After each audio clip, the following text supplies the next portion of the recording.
drama de las provincias también existen.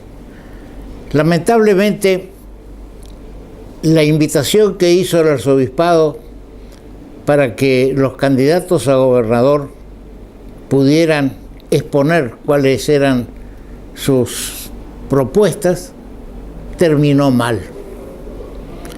Una mancha para la democracia y una mancha también para los candidatos, porque los que anduvimos en política o los que andan en política saben perfectamente que no hay barra que se resista a un llamado de su candidato a la serenidad.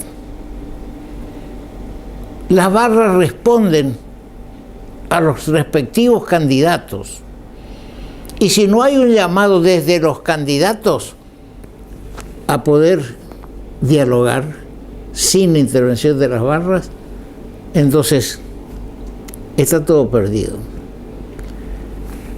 La Iglesia, ya hace más de un año, logró con la participación de las 3 confesiones que hay en nuestra provincia, un acta compromiso en Yapeyú. Firmaron todos el gobernador, los ministros, todo el mundo, el que pasaba por ahí firmaba. Por supuesto, quedó como toda plataforma política. No se cumplió. Los que se comprometieron a cumplir con las pautas que estaban y que hemos comentado en programas anteriores, ninguno las cumple. Algunos las seguirá prometiendo, pero las palabras las lleva el viento. La Iglesia y el Papa a la cabeza hablan de diálogo, que hay que tener diálogo. Y los candidatos no quieren dialogar. Algunos dirán sí, pero uno fue el otro, no sé. Pero evidentemente no quieren dialogar. Porque lo que había que hacer en ese momento en que las barras se interrumpían, y no es la primera vez, yo he asistido a la de intendentes, a la de gobernador anterior, todas las barras intervienen, usan malas palabras hacia los candidatos a voz en cuello, siempre terminan mal. Al punto que yo creo, y desde ya reitero la invitación, y nos vamos a poner en campaña, para realizar un debate o un diálogo entre los candidatos sin barra en local adecuado, para que los 3 candidatos a gobernador puedan dialogar y expresar qué es lo que piensan. Y lo más importante, nosotros no cobramos por las entrevistas, ni vamos a cobrar un solo peso vamos a pagar la televisión, porque nosotros contratamos espacios, vamos a pagar nosotros como lo venimos haciendo. Pero parece, por la actitud de un sector de algunos candidatos, que lo que es gratis no llama la atención. Entonces, como nosotros no cobramos por las entrevistas, hay un sector, y lo voy a identificar. Hemos invitado a los candidatos a gobernador, a vicegobernador, de Pro Cambiemos, a senadores, a ministros. No vienen. No importa. Nosotros vamos a seguir dialogando desde acá, tratando de dialogar, a que dialoguen los 3 candidatos, porque son 3 los candidatos. Está el candidato de Pro Cambiemos, que es Valdés. ¿Ustedes saben quién es el candidato a vicegobernador? No vayan a creer que el hecho de que esté la foto de Valdés y de Colombi, que Colombi es el candidato a vicegobernador. No, el candidato a vicegobernador es Canteros, pero parece que tienen vergüenza de mostrarlo a Canteros, cuando es una persona que ha hecho un buen trabajo desde el Senado. Sin embargo, no hay un cartel al día de hoy con la foto de la fórmula Valdés Canteros. Aparece Valdés con Colombi, en algunos aparece Valdés, Colombi y el presidente Macri, pero Canteros no aparece. ¿Es un candidato vergonzante? No. Al contrario. Fíjense los diarios, cómo se han expresado los diarios de nuestra ciudad con referencia a lo que pretendió ser más que un debate, una exposición de proyectos. El diario Época del miércoles 6 dice: bochornoso debate de candidatos, fue suspendido en medio de gritos e insultos. El encuentro para el diálogo terminó en forma abrupta luego de las primeras exposiciones. Los militantes partidarios, quienes colmaron el salón auditorio del Hospital Escuela, impidieron la continuidad del evento. Lo que debió ser un intercambio civilizado de propuestas culminó en una vergonzosa muestra de intolerancia democrática. Es un poco lo que decíamos.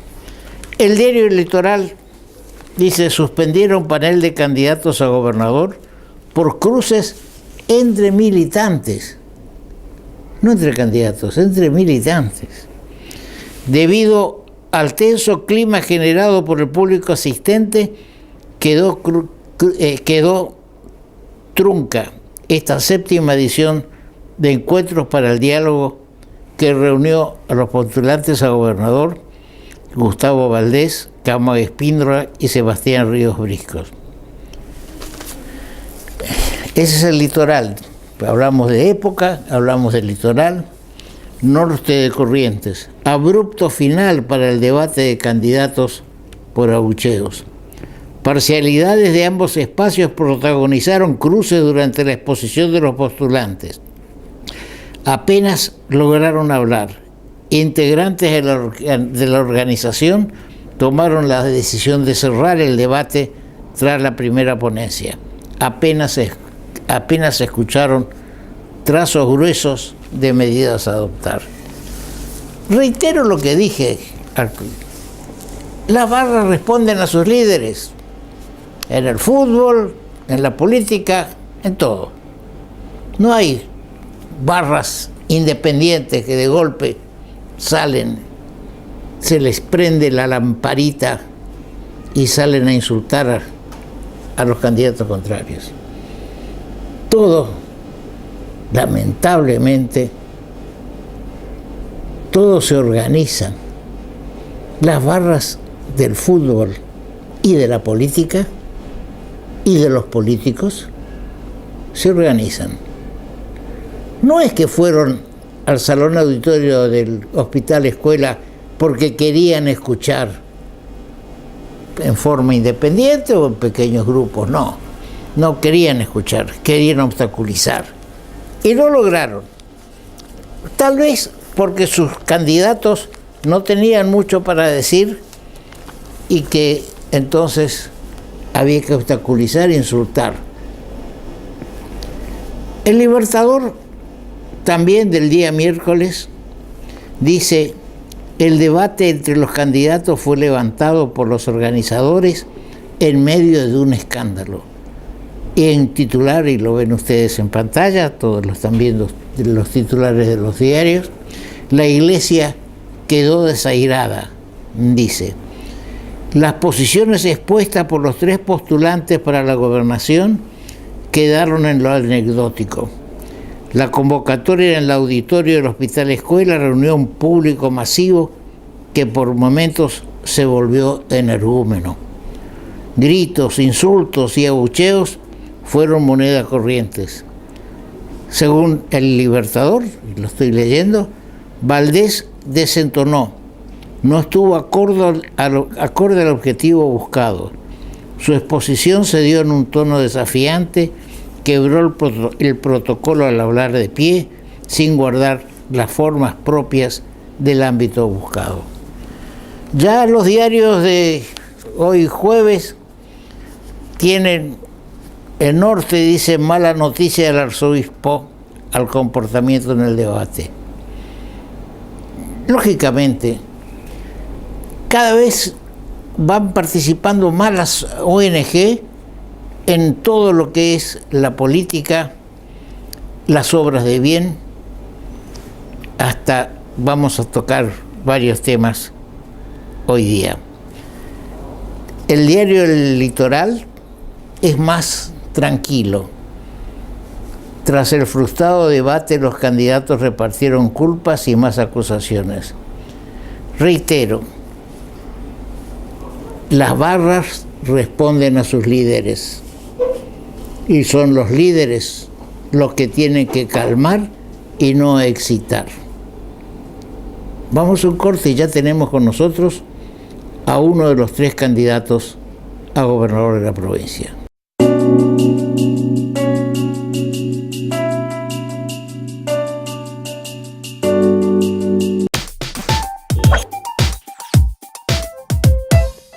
Supermercados Impulso, una empresa con tradición que conoce el buen gusto de los correntinos y los chaqueños. Ofrece en sus 8 locales, donde cubre toda la ciudad de Corrientes, y 3 locales en la ciudad de Resistencia. Supermercados Impulso, productos de primera calidad y los mejores precios. Supermercados Impulso, siempre a su favor. Hidrovía, vía libre para exportar. El Hotel Crown Plaza Panamericano, ubicado en Carlos Pellegrini 525, sobre la avenida 9 de Julio, a pasos del histórico Obelisco, la tradicional avenida Corrientes y la peatonal Lavalle. Hotel Crown Plaza Panamericano, el 5 estrellas de Buenos Aires.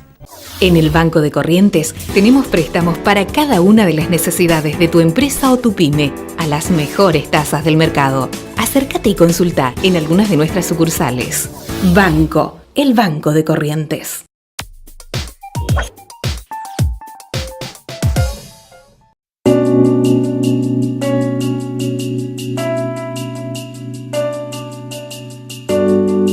Cuando todos pensábamos que había 2 candidatos o 2 fórmulas para gobernador y vicegobernador, resulta que son 3 las fórmulas. Está la de Pro Cambiemos, la que responde a Camo Espíndola, y también Proyecto Popular, que lleva la fórmula Sebastián Ríos Brisco, que está con nosotros, Lorena Macri, vicegobernadora. Bienvenido, Sebastián, a nuestro programa. Te agradecemos tu tiempo. Estamos, lo decíamos recién en el editorial, estamos abiertos a todos los partidos, a todos les deseamos éxito dentro de la democracia. Ahora, yo te he tenido ubicado dentro del PRO. ¿En algún momento fuiste autoridad del PRO? ¿Estabas dentro del PRO? Bueno, muy buenos días, muchas gracias por la invitación. Doctor, un placer estar con ustedes aquí. Sí, es así, nosotros fuimos los fundadores del PRO en la provincia de Corrientes, fuimos uno de los congresales en el armado del Partido Nacional, ya desde el 2005, o sea que desde primera hora. Y seguimos defendiendo las políticas y los ejes de campaña que nos llevaron también, que le llevó al presidente de la República a ocupar el lugar que hoy ocupa, ¿no? Todo el mundo nos identifica, o por lo menos los que nos conocen, con Cambiemos, y estamos trabajando de cara a las elecciones del 8 de octubre para las provinciales acá, con el objetivo mayor, que para nosotros es que llegue una nueva clase dirigente a la provincia, que acompañe los proyectos ya en desarrollo de Cambiemos a nivel local, y que finalmente nuestra provincia despegue y salga de estos números que nos mantienen por debajo de todas las demás a nivel país. Bien, ahora ustedes tienen la lista 179. Digamos que, de acuerdo a tus manifestaciones recientes, ¿te sentís dentro del esquema ideológico de PRO? Por supuesto, nosotros somos parte de su creación, pero no me siento identificado en Corrientes con una alianza que es netamente electoralista y que no va a traer los cambios y las transformaciones que nosotros pregonamos cuando hablamos de Encuentro por Corrientes. Entonces, yo creo que si hablamos de cambio en nuestra provincia, tenemos que tener en cuenta que estamos frente a un gobierno que va a seguir siendo una continuidad, porque nos gobierna hace 18 años. Desde una intervención hasta el día de la fecha han pasado 4 mandatos debajo del mismo apellido, que es Colombi, y que nos tiene postrados en una situación gravísima, gravísima, que todos conocemos. Estamos hablando de la mayor pobreza del país, la mayor indigencia, el mayor número de mortalidad infantil, el mayor número en cuanto a falta de hábitat, de viviendas dignas, la provincia con los salarios más bajos del país. Y ahora le tenemos que sumar de que somos la meca del narcotráfico, la puerta de acceso a la droga a nuestro país. Peor no podríamos estar.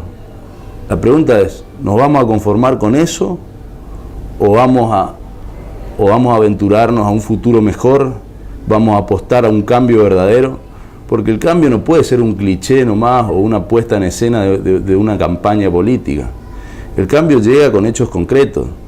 Y acá tenemos dirigentes que están desde hace 18 años, desde hace 20 años, algunos de la vuelta a la democracia, gobernándonos y llevándonos a los mismos resultados. Entonces nosotros queremos representar en estas elecciones a toda la gente, a todos los comprovincianos que están muy disconformes con la clase política y con los políticos, que quieren sacarlos, correrlos, algunos dicen hasta jubilarlos, pero que no se van a ir solo y voluntariamente. Por eso tenemos que empujar, involucrarnos todos, salirnos un poquito de la actividad privada como lo estamos haciendo nosotros, porque ninguno de los que integran nuestra lista ni nuestro espacio vive de los cargos públicos, ni estuvo en la administración pública antes, ni ahora, pero sí estamos dejando mucho de lado para apostar a nuestra provincia y pensar en servir a la población, y no que se sigan sirviendo de la política como lo están haciendo, porque vemos que de repente, y para ser más gráfico, llegan en hojotas al gobierno y se retiran en 4x4 y con todo el dinero de las obras que no se hicieron y no llegaron a nuestra provincia. Ahora, cuando decís que hay que tener propuestas claras, ¿cuál veo acá? Votando los mismos seguiremos igual y necesitamos cambiar. ¿Qué querés resaltar? ¿Qué crees que al electorado, a la gente le interesa resaltar o solucionar? Y acá necesitamos solucionar infinidad de cuestiones. La Iglesia nos convocaba hace unos días a un encuentro para el diálogo que lamentablemente fue frustrado por una puesta en escena y un montaje más bien de un acto político que un encuentro para el diálogo y para que la gente conozca nuestras propuestas. Era el lugar indicado como para darlas a conocer y lamentablemente no tuvimos esa oportunidad. Pero sí empezamos a abordar un tema que era de los principales que nos convocaban, que era la falta de hábitat, de tierra, de techo y de trabajo. Y nosotros hemos estudiado mucho con gente profesional, gente preparada, gente que, como decía, no viene del mundo de la política, pero realmente está preocupada por la situación en nuestra provincia, que también se replica muchas veces en las otras provincias y en todo el norte grande, de nuestra zona, nuestra región. Y hemos tomado muy en serio estos puntos y hemos desarrollado, no ahora y a último momento, sino hace un tiempo largo. Y creemos que tenemos que tomar las riendas de esto y buscarle una solución como si fuesen tiempos de guerra para la construcción de viviendas sociales y económicas, para todas las familias que no tienen un techo digno y que es una de cada 2 personas de las que habitan en nuestra tierra. Para eso pensamos en que hay que pensar como Estado el aprovechamiento de todas las tierras fiscales que tenemos en nuestra provincia y ponerlas a disposición de esta gente que no tiene un lugar para empezar la construcción, tendiendo a una escala industrial, pero sin un costo de inicio de terreno, y construirlas ahí. Como esfuerzo propio, con las mismas familias que trabajen, que se ocupen, que se las tenga ocupadas inclusive, con ayuda mutua, con cooperativas, con el apoyo y la dirección del Estado.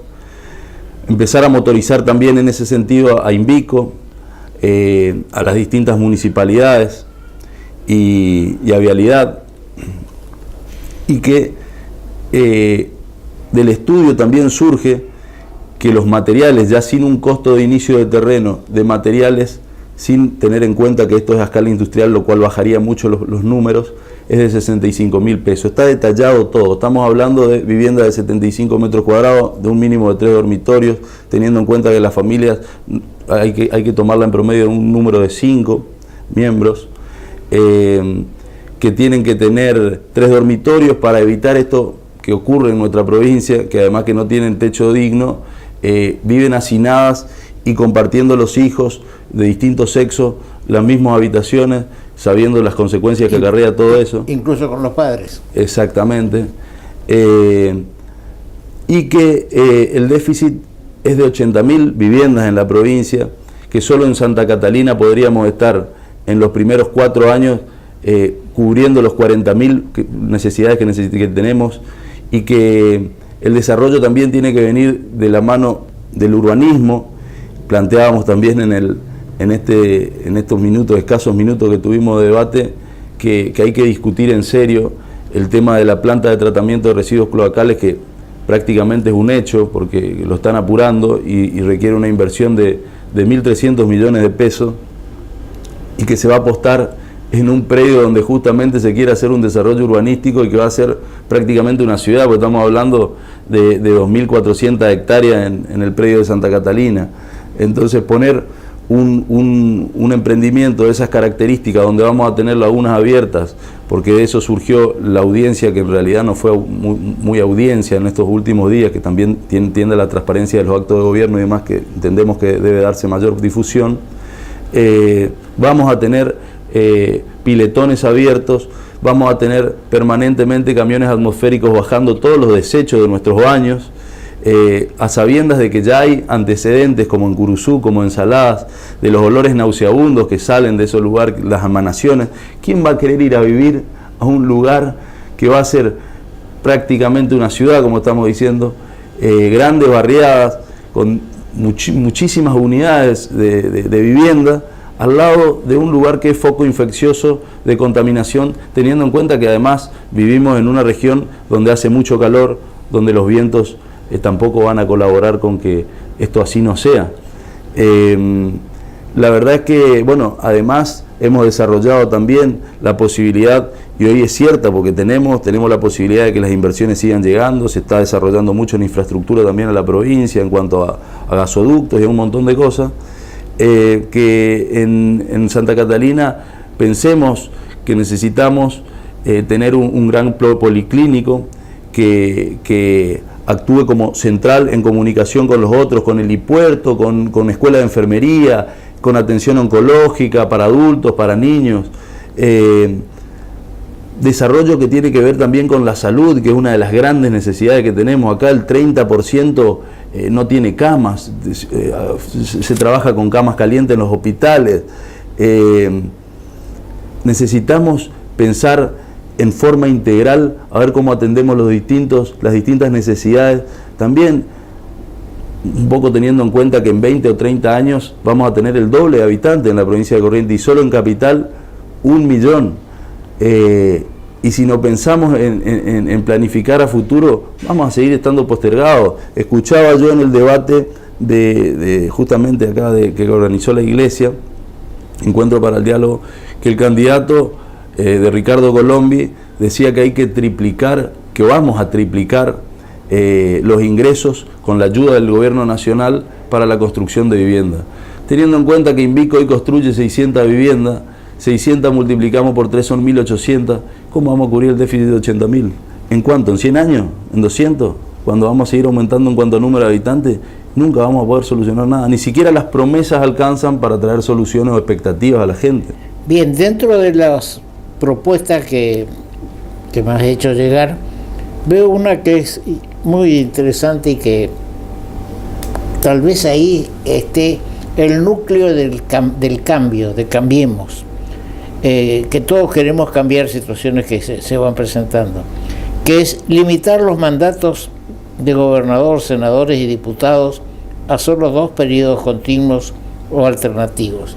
Ahora, participo de esa idea, pero hay que ver que muchas veces ocurre que en una elección se presentan o se consagran como diputados, y como no pueden ser, suponiendo que esto se lleve a cabo, esta legislación, entonces se presentan ya como senadores o se presentan ya como concejales, es decir, sin guardar un esquema limitativo, es decir, están 2 periodos, podrían estar 2 periodos como diputados, 2 periodos como senador, después 2 periodos como concejal, y así vemos que son las mismas caras las que están presentes en este tema.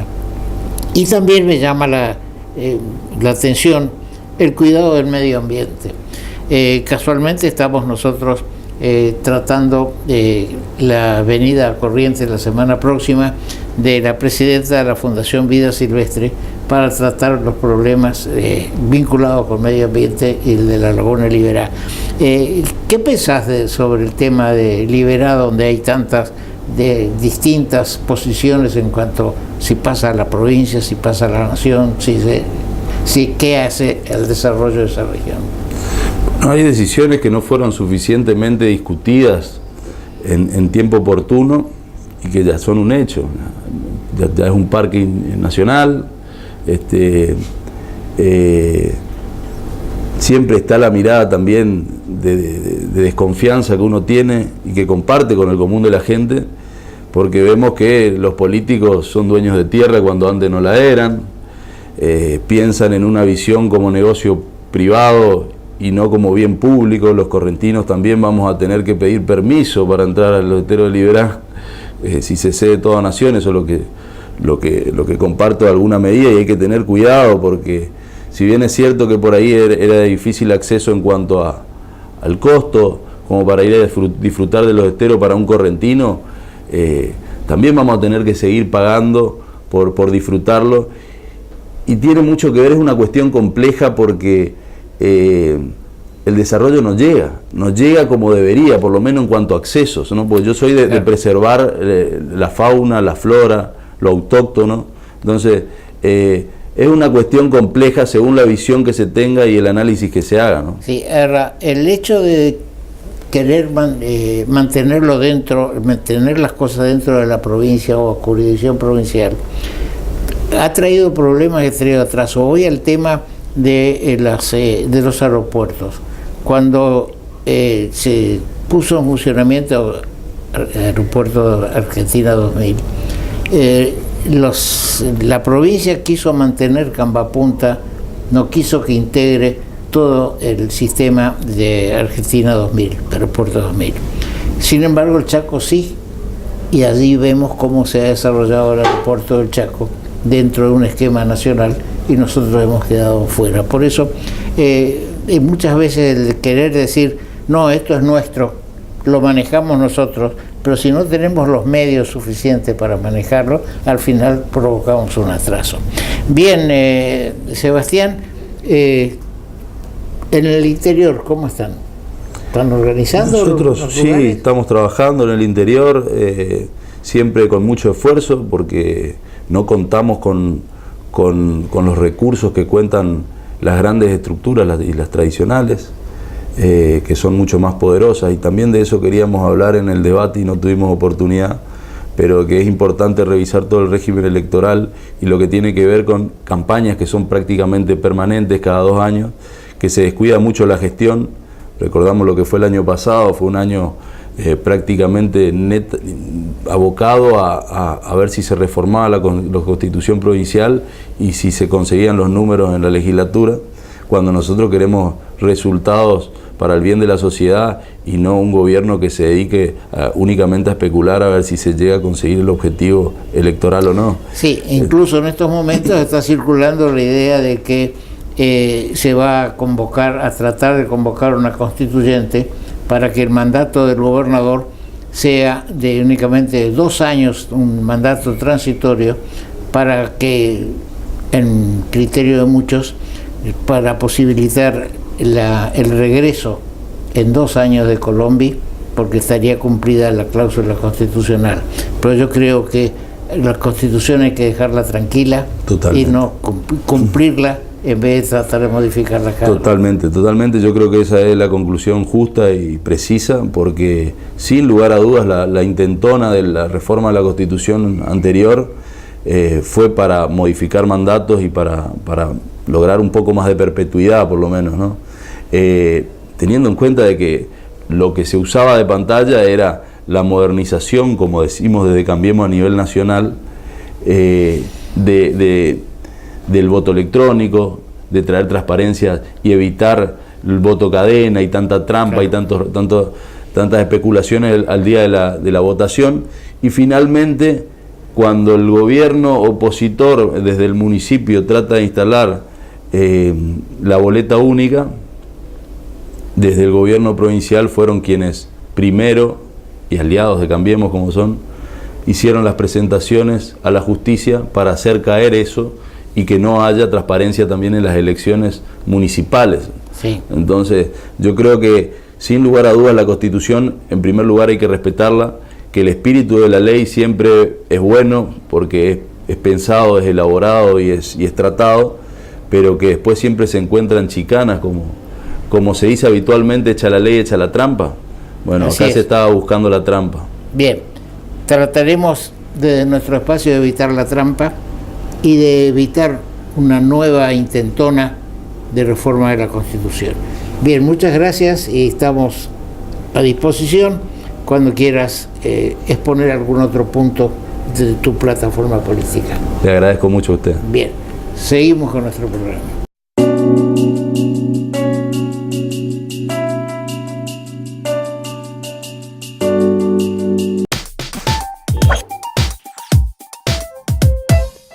Supermercados Impulso, una empresa con tradición que conoce el buen gusto de los correntinos y los chaqueños. Ofrece en sus 8 locales, donde cubre toda la ciudad de Corrientes, y 3 locales en la ciudad de Resistencia. Supermercados Impulso, productos de primera calidad y los mejores precios. Supermercados Impulso, siempre a su favor. Hidrovía, vía libre para exportar. El Hotel Crown Plaza Panamericano, ubicado en Carlos Pellegrini 525, sobre la avenida 9 de Julio, a pasos del histórico Obelisco, la tradicional avenida Corrientes y la peatonal Lavalle. Hotel Crown Plaza Panamericano, el 5 estrellas de Buenos Aires. En el Banco de Corrientes tenemos préstamos para cada una de las necesidades de tu empresa o tu pyme, a las mejores tasas del mercado. Acércate y consulta en algunas de nuestras sucursales. Banco, el Banco de Corrientes.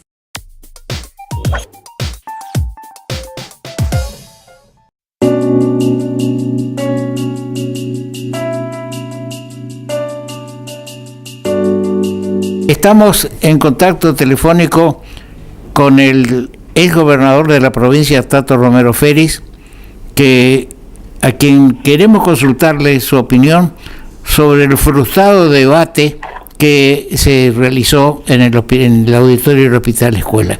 Buen día, Tato, quería saludarte y al mismo tiempo conocer cuál es tu opinión sobre cómo realizar un debate y cómo llevar las cosas adelante.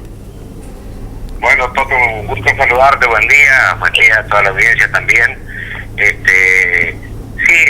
Normalmente mis opiniones suelo vertirlas en mi Facebook, y lo hice hace pocos días.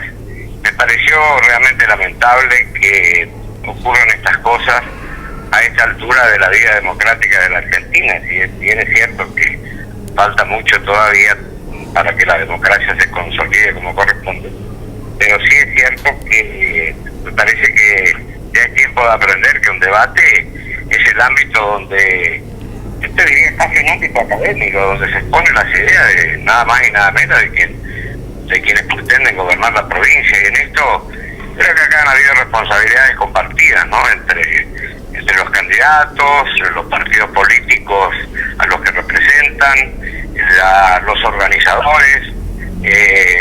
Una cuestión de esta naturaleza no puede terminar abruptamente porque ingresen barras que se pongan a gritar a unos y a otros, a unos a favor, a otros en contra. Yo creo que es una falta de cultura política y de convivencia política, donde me parece que esto que hoy se da a llamar la grieta es como que se busca profundizar y se profundiza precisamente por la falta de tolerancia que se viene dando, y porque también la campaña tiene un marco bastante sucio que hace también que los ánimos se vayan caldeando y se lleguen a estos niveles de extremos que no debiéramos llegar nunca, ¿no?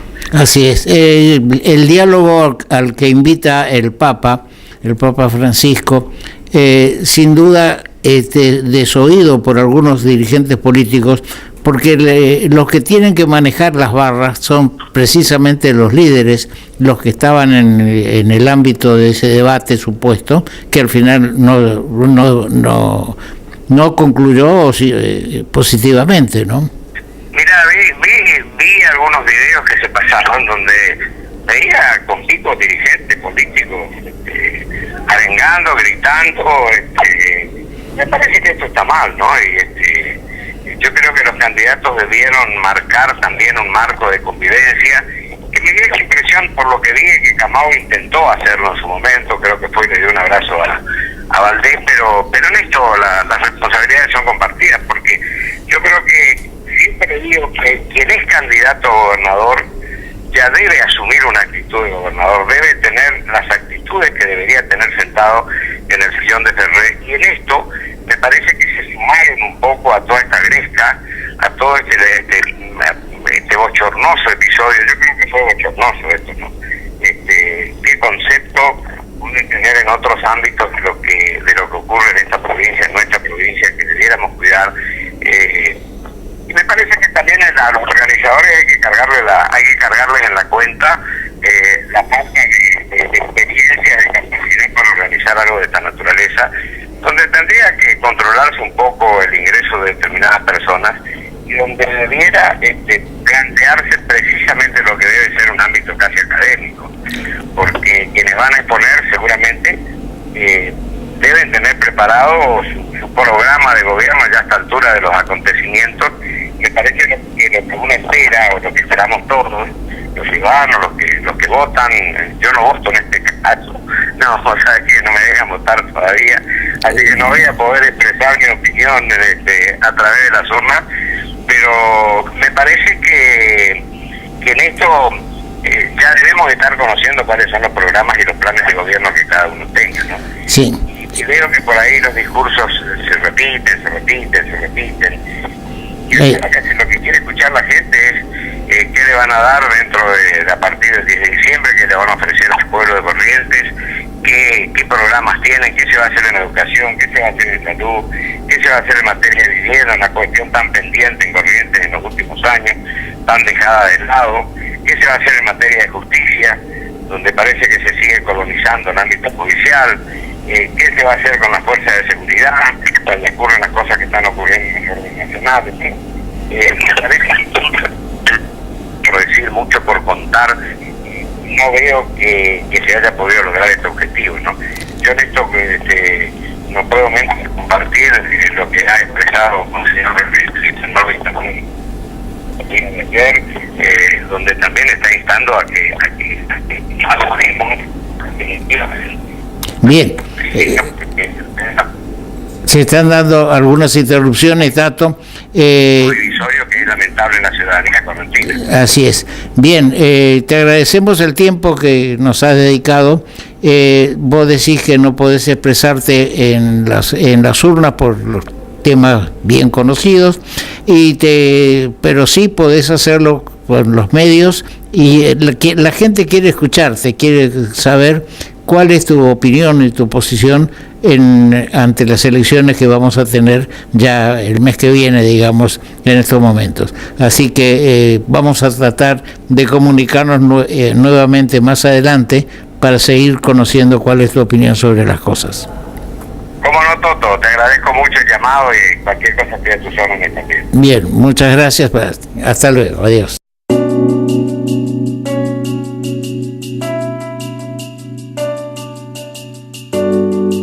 El Diario Norte de Resistencia publicó el jueves 31 de agosto una nota con mi firma titulada Problemas del NEA sin resolver, o sea, de la zona del noreste argentino. Y hago hincapié ahí en 3 temas que por el momento son los que más se están resaltando.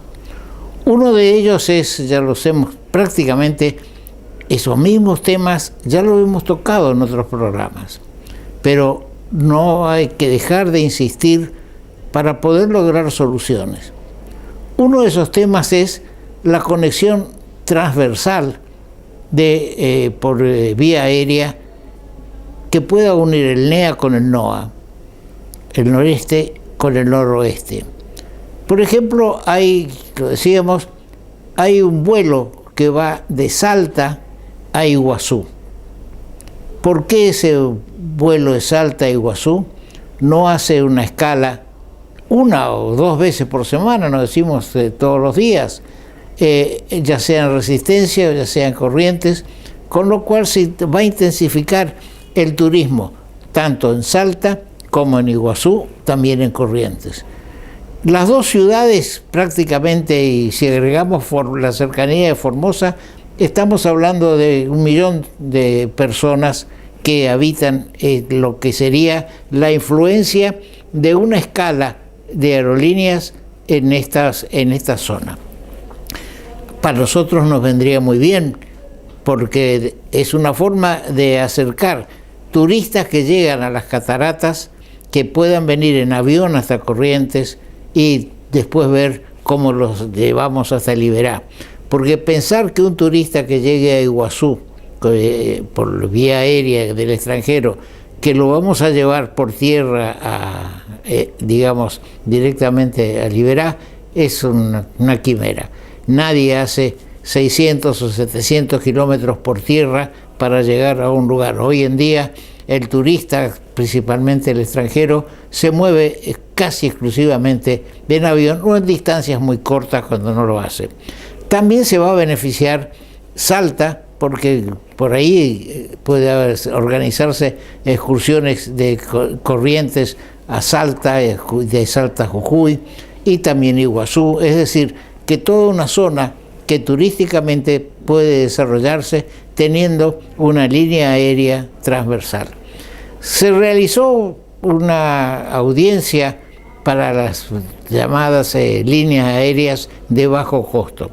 Leemos y vemos cuáles son los destinos y los lugares donde se pretenden estas líneas de bajo costo quieren prestar servicio. Y lamentablemente no vemos nada que pueda ser transversal, como la que estamos hablando. Tampoco hay una conexión aérea con Rosario. Por ejemplo, se está hablando de una conexión de Asunción-Corrientes. Y bueno, Asunción-Rosario, por ejemplo, también es una línea que puede tener mucha demanda. ¿Por qué?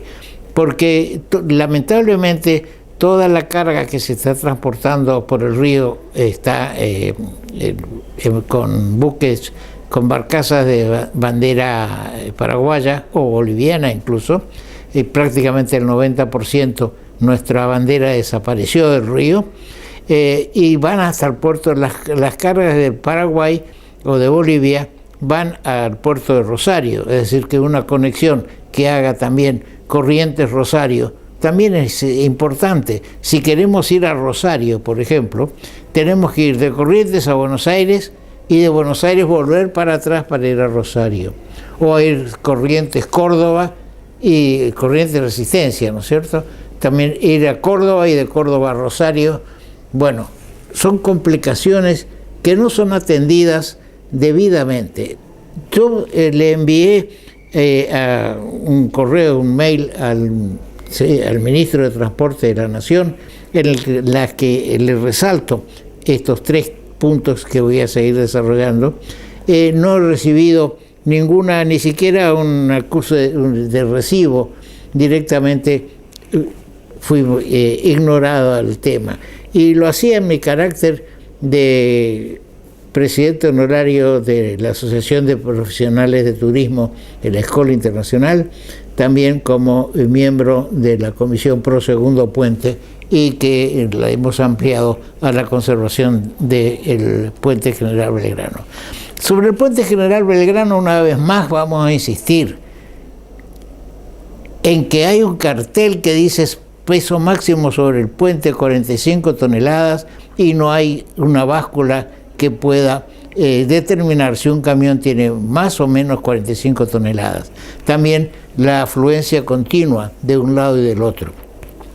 Tuve oportunidad de estar en Mendoza hace unos días, donde hay lugares donde se instalaron puentes baile y que establece el cartel: un vehículo por vez, no pueden pasar 2 vehículos al mismo tiempo, por el peso que soportan.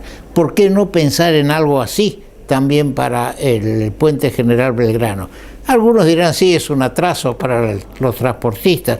Sí, es un atraso para el transportista, pero también los transportistas no cumplen con las disposiciones vinculadas con la báscula, y vemos que con las disposiciones en cuanto al peso, que hay 3-4 camiones de un lado, 3-4 camiones del otro, es decir, que prácticamente soporta 200 o 300 toneladas en un momento en la parte colgante del puente.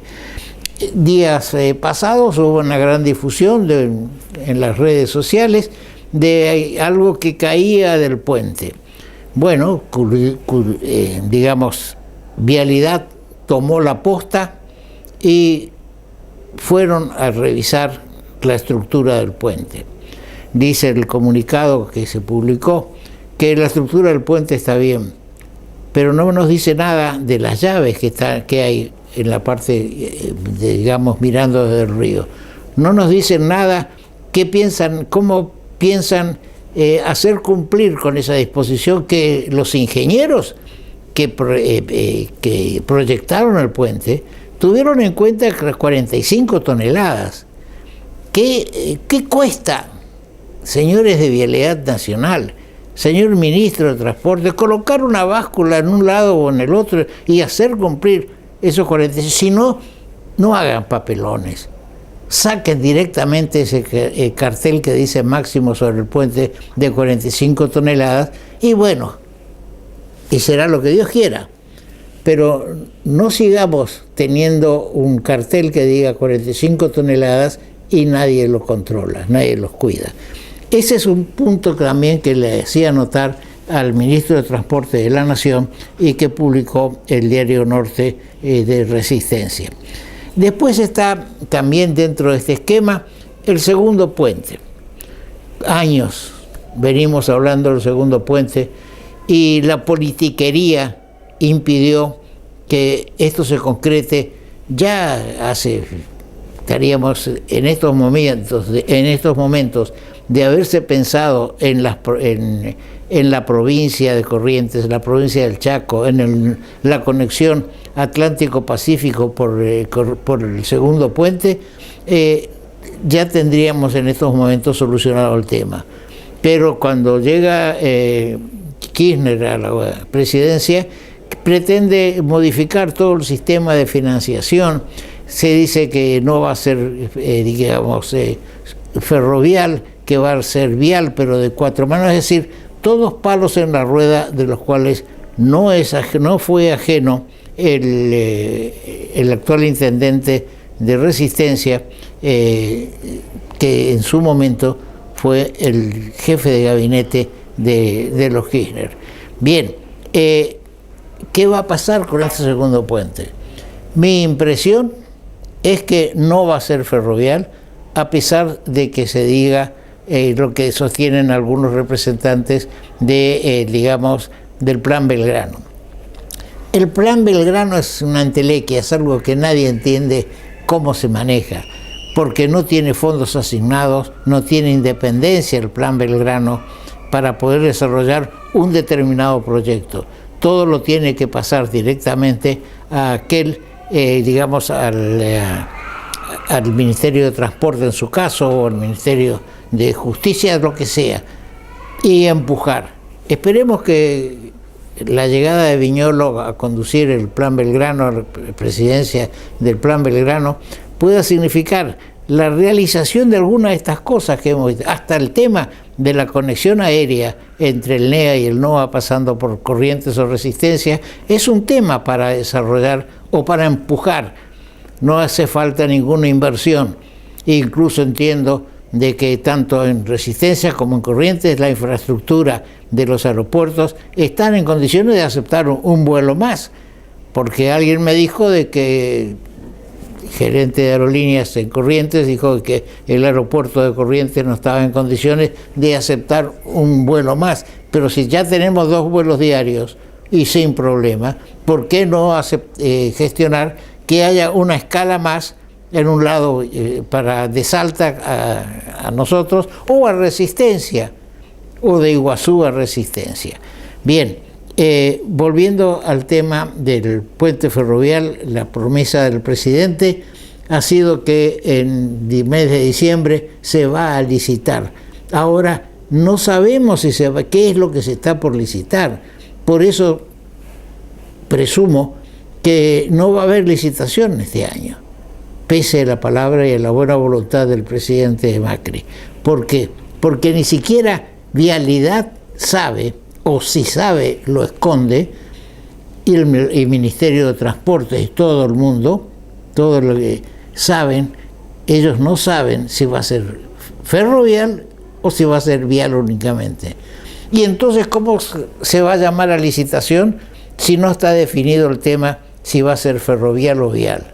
Por eso mi pesimismo, lamentablemente, mi pesimismo vinculado con este tema. Vamos a un corte, señor director.